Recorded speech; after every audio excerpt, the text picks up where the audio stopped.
Pertumbuhan organisasi pergerakan.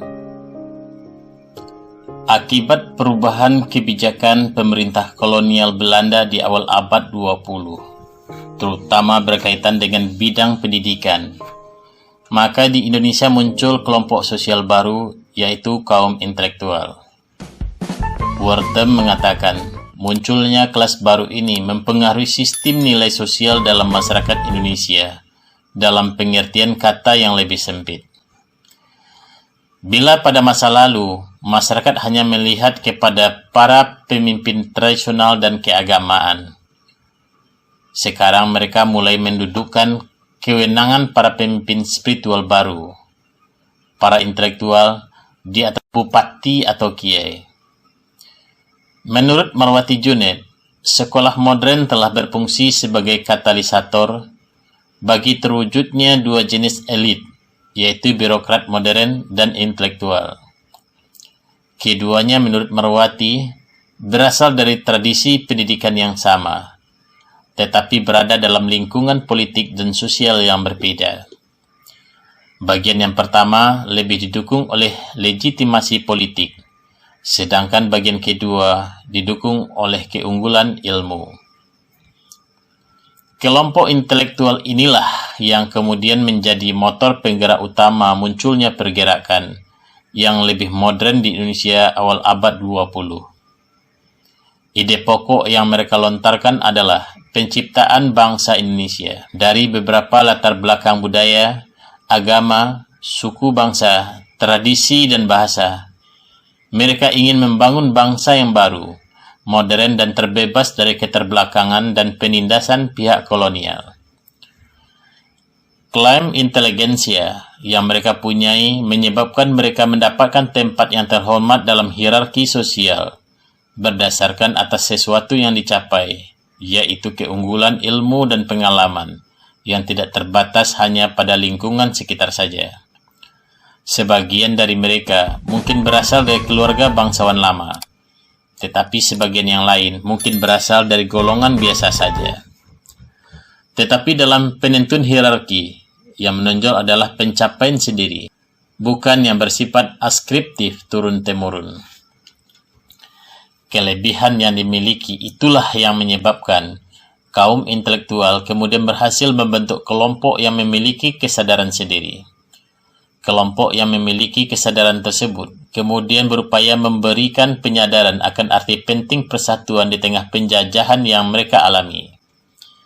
Penjajahan yang telah memberi perbedaan antara penjajah dengan yang terjajah.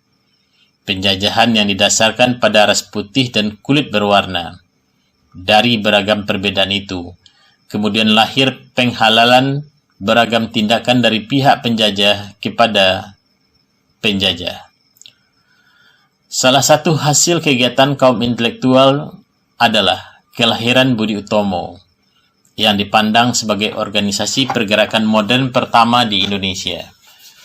Kehadiran dari Budi Utomo ini telah memberi inspirasi yang lebih luas pada kaum intelektual lain di Indonesia sesudahnya untuk mendirikan organisasi pergerakan seperti Syarikat Islam, Indische Partei, ISDP, PKI, Perhimpunan Indonesia, dan PNI. Untuk tahap-tahap awal, pergerakan berlangsung dengan begitu lunak. Hal ini terlihat dari Budi Utomo yang didominasi oleh kalangan ningrat. Kaum ningrat tersebut lebih tertarik pada gerakan sosial kebudayaan daripada kegiatan yang berbau politik. Ini merupakan sebuah tindakan pelambatan bergerak yang dilakukan oleh kaum ningrat. Di bagian lain, hal ini juga bisa diartikan sebagai kekhawatiran kaum ningrat tua terhadap ancaman pada posisi mereka yang mencoba bergerak lebih agresif dan radikal dari pihak kolonial. Akibatnya, sebagian kaum ningrat muda seperti Suwardi Suryaningrat dan Cipto Mangunkusumo yang berada dalam Budi Utomo kemudian keluar dan berusaha menyatukan diri dalam organisasi baru yang lebih agresif dan radikal. Organisasi itu adalah Indische Partei yang didirikan oleh Douwe Dekker. Kemudian Suwardi Suryaningrat dan Cipto Mangunkusumo menggabungkan diri dengan partai tersebut. Pada organisasi baru ini, yang muncul terutama kebersamaan dan kesetaraan tanpa memandang perbedaan suku bangsa, ras, bahasa, agama, intelektual, atau budaya, untuk mencapai suatu bangsa yang bebas dari penjajahan. Tujuan dari inisiatif partai kemudian mendapat reaksi yang sangat keras dari pihak kolonial. Bahkan pada tahun 1913, ketiga tokoh penting inisiatif partai, yaitu Dewes Dekker, Suhardi Suryaningrat, dan Cipto Mangunkusumo, diasingkan ke negeri Belanda. Diasingkannya tiga tokoh penting yang berhaluan radikal di inisiatif partai tidak berarti bahwa gerakan kebangsaan Indonesia menjadi surut. Bertepatan dengan tahun diberangkatkannya tiga tokoh inisiatif partai tersebut, maka datang pula H.J.F.M. Snaplit ke Indonesia. Tokoh ini kemudian mendirikan Indische Social Democratische Vereniging atau ISDP pada tahun 1914. Melalui ISDP, tokoh ini kemudian berusaha untuk memasukkan paham Marxisme di kalangan rakyat. Akan tetapi meskipun Belanda pada waktu itu tidak bisa berbuat terlalu banyak terhadap organisasi pergerakan termasuk ISDP, karena sulitnya perhubungan antara Eropah dan Asia akibat Perang Dunia Pertama. Namun ISDP tidak bisa melebarkan sayapnya lebih lebar. ISDP kalah bersaing dengan organisasi lain yang bercorak keagamaan. Organisasi itu adalah Syarikat Islam atau SI yang berdiri pada tahun 1911, jauh sebelum ISDP berdiri. Akhirnya ISDP bergabung dengan Syarikat Islam, apalagi salah satu anggota Syarikat Islam dari kalangan buruh kereta api yang bernama Semaun menggabungkan diri dengan ISDP pada tahun 1914. Bergabungnya Semaun dalam dua partai sekaligus menyebabkan radikalisme menjalar dalam Syarikat Islam. Hal ini kemudian menggiring Syarikat Islam ke dalam garis yang lebih radikal terhadap pemerintah kolonial. Di waktu akhir Perang Dunia Pertama di Eropa, pemerintah Belanda merasa bahwa negeri mereka dapat terselamatkan dari ancaman blok sentral, atau setidaknya tidak memperoleh kerusakan yang lebih parah dari apa yang mereka bayangkan sebelumnya. Melihat situasi tersebut, kemudian pemerintah Belanda mulai meninggalkan politik liberalnya. ISDP yang sebelumnya mendapat perhatian setelah Revolusi Rusia tahun 1917 mendapat pukulan telak. Para pemimpin mereka dan sebagian orang-orang Belanda yang ada di dalamnya kemudian diasingkan. Akibatnya, ISDP kemudian dipimpin oleh orang-orang Indonesia sendiri. Beberapa organisasi lain yang kemudian mendapat bagian pula oleh pihak kolonial. Agitasi yang dilakukan oleh orang-orang ISDP yang juga tergabung dalam Syarikat Islam menyebabkan Syarikat Islam mengalami masalah dengan pihak pemerintah kolonial Belanda. Pemerintah kolonial Belanda mencurigai bahwa Syarikat Islam terlibat dalam berbagai peristiwa agitasi. Pembunuhan terhadap salah seorang kontrolir Belanda di Toli-Toli, Sulawesi Utara, sesaat setelah Abdul Muiz berpidato di daerah tersebut, dianggap sebagai bukti bahwa Syarikat Islam melakukan persekongkolan jahat terhadap pemerintah kolonial. Akibatnya beberapa tokoh penting Syarikat Islam ditangkap, termasuk H.O. Cokro Aminoto. Setelah diasingkannya tokoh-tokoh Belanda yang ada di ISDP, maka ISDP kemudian dipimpin oleh orang Indonesia sendiri.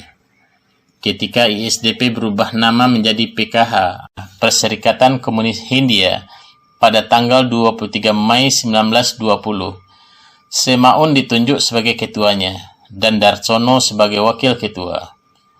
Bulan Desember 1920, PKH ini kemudian berubah menjadi Partai Komunis Indonesia atau PKI. Kaum Komunis Indonesia terus berusaha agar tetap bergabung dengan Syarikat Islam, meskipun pihak Syarikat Islam mengalami kerugian karena terus digiring untuk bertindak radikal. Sebaliknya, sebagian pihak Syarikat Islam merasa bahwa perhubungan mereka dengan kaum komunis tidak seharusnya terjadi, Bahkan Haji Fahrudin, Wakil Ketua Muhammadiyah di dalam Konferensi Syarikat Islam bulan Maret 1921, menyebarkan brosur bahwa pan-Islamisme tidak mungkin tercapai apabila tetap bekerjasama dengan pihak komunis.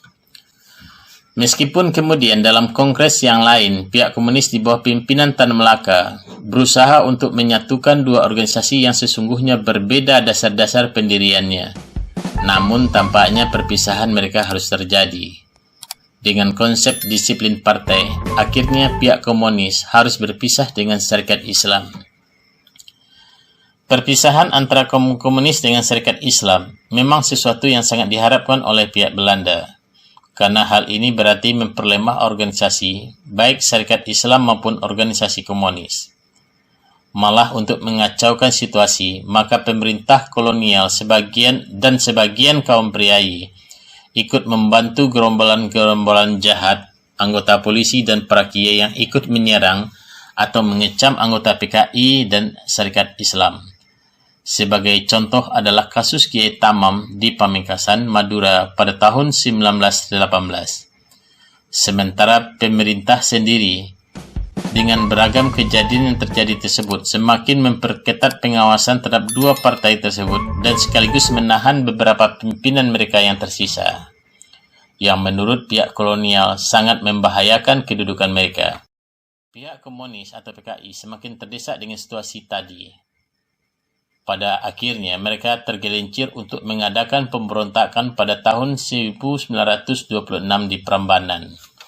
Pemberontakan itu sendiri kemudian berhasil ditumpas oleh pihak kolonial. Beberapa pemimpin mereka berhasil tangkap dan diasingkan. Sementara rakyat yang jadi pengikut mereka banyak yang ditangkap. Akibat pemberontakan ini, hingga meletusnya Perang Dunia Kedua, rakyat pedesaan tidak lagi memainkan peranan aktif dalam pergolakan politik. Pihak Belanda sendiri juga tidak pernah toleran terhadap gerakan-gerakan anti penjajahan yang radikal untuk waktu yang lama. Pandangan-pandangan yang konservatif di kalangan penjajah Belanda sebagian besar memang mutlak. Dalam keadaan seperti ini, maka untuk tahap selanjutnya, kaum pergerakan lebih bersifat kooperatif daripada non-kooperatif.